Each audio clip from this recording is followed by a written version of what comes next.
सगाजन, तमाम साथीगण यहाँ पर उपस्थित हुए हैं। मंच पर हमारे पूर्वज पुरखे हमने विराजमान किए हैं, तो जाहिर सी बात है कि हमारा जो नेतृत्व है, हमारा जो मार्गदर्शन है, वो हमारी पूर्वज पुरखा शक्ति के माध्यम से हो रहा है। तो मैं आज की जो बात है, उस बात को रखने से पहले यहाँ की जितने भी पूर्वज पुरखा शक्ति जो आज हमारे बीच में नहीं है, लेकिन उनका आशीर्वाद हमारे साथ में, उनको नमन करना चाहूंगा, उनको जोहार करना चाहूंगा। और इस कार्यक्रम में आज तमाम साथीगण यहाँ आए हैं। आप तमाम साथियों को खूब खूब जोहार। जय आदिवासी, जय भील प्रदेश। साथियों, आज जैसा हम सबको इस बैनर के माध्यम से पता चल रहा है कि विश्व आदिवासी अधिकार दिवस, इससे कुछ दिन पहले 9 अगस्त के दिन हमने एक कार्यक्रम मनाया, विश्व आदिवासी दिवस। दोनों का नाम एक जैसा दिख रहा है, बस फर्क इतना सा दिख रहा है, आज का जो कार्यक्रम है वो अधिकार दिवस है।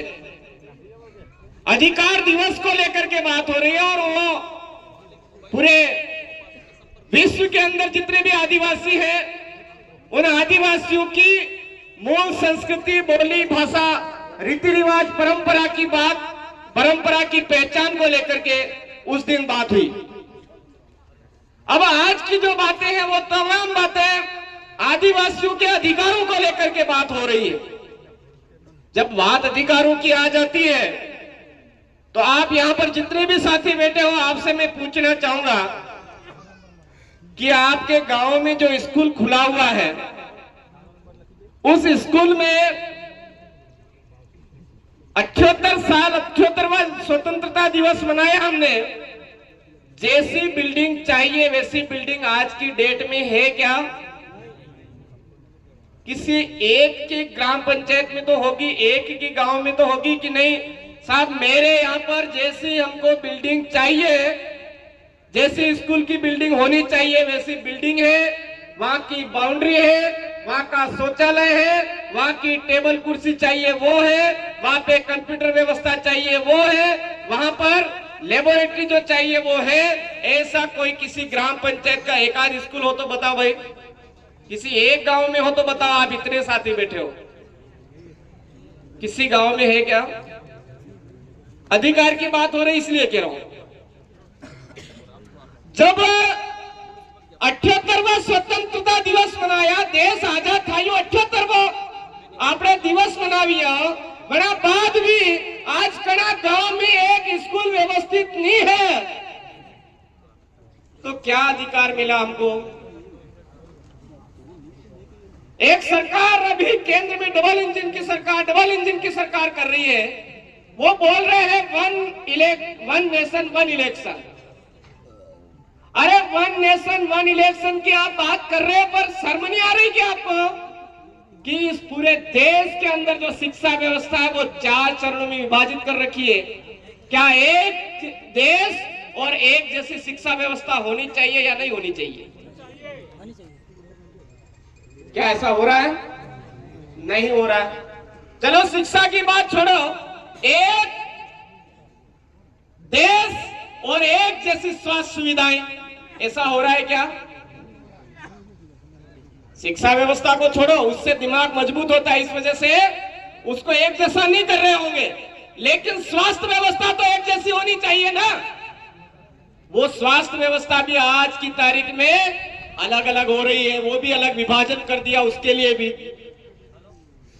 और तो और भी जितनी बहुत सारी ऐसी चीजें हैं जिनकी सख्त जरूरत है, उन चीजों की तो पूर्ति हो नहीं रही है।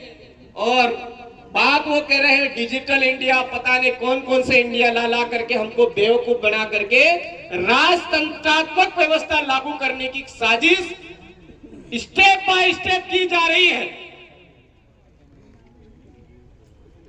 हमारे इस दक्षिणी राजस्थान के अंदर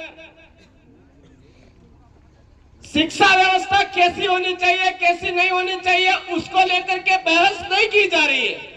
स्वास्थ्य व्यवस्था कैसी होनी चाहिए, कैसी नहीं होनी चाहिए, उसको लेकर के बहस नहीं हो रही है आपस में।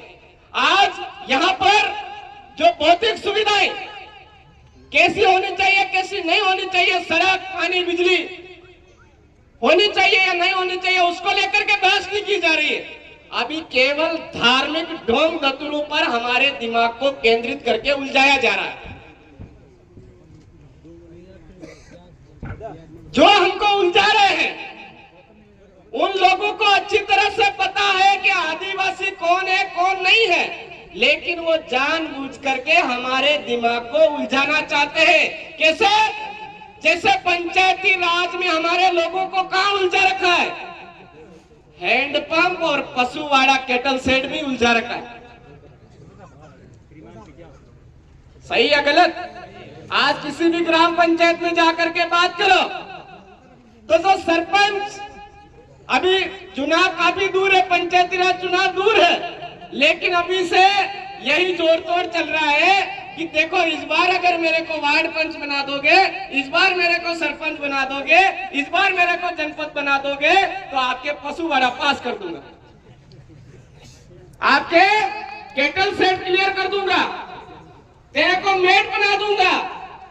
वो ये नहीं कह रहे हैं कि अगर मुझे सरपंच बना देते हो तो शिक्षा विभाग की तरफ से जो बजट स्कूल को मजबूत करने के लिए आता है वो व्यवस्थित जगह लगवाऊंगा। अगर वो उससे पूर्ति नहीं होती है तो ग्राम पंचायत के माध्यम से जो विद्यालय मजबूत होना चाहिए, जो भौतिक सुविधाएं चाहिए, वो मैं मेरी ग्राम पंचायत की तरफ से दिला दूंगा। ऐसा वहां पर सवाल जवाब करने वाला दिमाग ही नहीं किया जा रहा। तो हमको समझने की जरूरत है मेरे साथियों कि आज हमारे क्षेत्र के अंदर शिक्षा को लेकर के बात होनी चाहिए, वहां धार्मिक ढोंग धतुरों के मामले में हमारे दिमाग को केंद्रित करके उलझाया जा रहा है, हमारे दिमाग को फंसाया जा रहा है। आज हमारे इस क्षेत्र के अंदर बार बार न्यूज आती है कि उस क्षेत्र के अंदर पेट के गर्भ के अंदर बच्चे की कीमत लगाई गई और उसका कीमत तय कर दिया गया। किसी एक नाबालिग बच्ची और नाबालिग बच्चे को बेच दिया गया 15,000 में, 20,000 में। अरे जब खाने के लाले पड़ रहे हैं तो वहां पर इन चीजों की जरूरत की पूर्ति कैसे की जाए उस पर बात नहीं होती। यहां पर जो स्वास्थ्य है वो सबका गड़बड़ा चुका है। स्वास्थ्य को नुकसान पहुंचाने वाली जो बातें हैं, अंग्रेजी शराब, उसके ऊपर पाबंदी लगाने की बात नहीं की जाती, उसको लेकर के बात नहीं होती है। सट्टाबाजारी पहले थोड़ा थोड़ा शहरों में चल रही थी, अब गांवों में पहुंचा दी गई, उसको बंद करने की बात नहीं की जा रही है। असंवैधानिक गलत कामों को बढ़ावा दिया जा रहा है और जो मूल बातें हैं जिससे लोगों का दिमाग आगे बढ़ता है, दिमाग विकसित होता है, जिससे एक मानसिक क्षमता वृद्धि होती है, उसको फैलने से रोका जा रहा है। आज आदिवासी परिवार मानसिक जो विकास है, मानसिक भौतिक क्षमता है, उसको बढ़ाने के लिए मंचों के माध्यम से लोगों के अंदर जन जागरण पैदा कर रहा है, तो उसको रोकने के लिए जरूर काम हो रहा है। तो हम सबको यह समझने की जरूरत है मेरे साथियों, यह पहचानने की जरूरत है कि सही कौन है और गलत कौन है।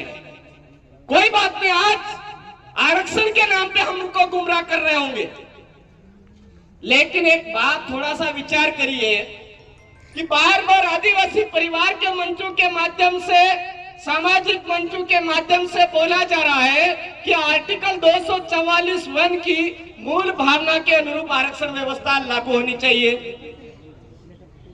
और उसी में से एक धारा बोल रहा है कि जनसंख्या के अनुपात में।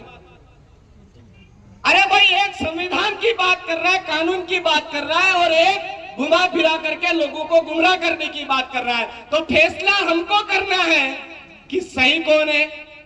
ये आर्टिकल 244(1) जो संविधान में उल्लेखित हुआ है, उसके भावना के अनुरूप आरक्षण व्यवस्था लागू होनी चाहिए।